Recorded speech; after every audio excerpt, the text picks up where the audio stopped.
Jean-Pierre Abraham le qualifie de lieu intime où on se sent de trop quand quelques hommes s'y trouvent et que l'on descend le chemin du chat au prix d'une marche périlleuse. Il note aussi qu'en 1910 se trouvaient 14 bateaux montés par 57 hommes d'équipage. D'autres auteurs soulignent que ce petit port-abri mystérieux a un air de repère de pirates. En fait de pirates, à part les pêcheurs, seuls embarquaient ici chaque année, dès le mois de février, des maçons du Cap Sizun en direction des chantiers de Brest et même au-delà vers Port-Salle. Il faudra cependant attendre 1926 pour que le port-abri de Quai-Narras bénéficie d'améliorations pour compléter une simple échelle de fer et un débarcadère datant de 1888.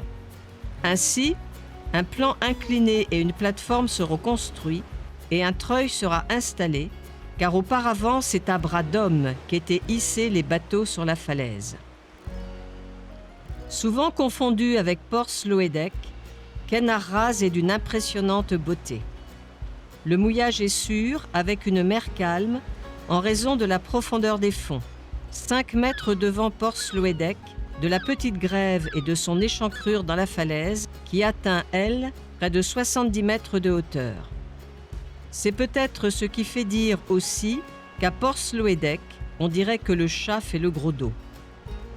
La profondeur de la crique, 10, 20, voire 50 mètres, attire les plongeurs. Le port est toujours utilisé à la belle saison par les plaisanciers, mais si l'on vient par la terre, la descente est vertigineuse et requiert une attention particulière.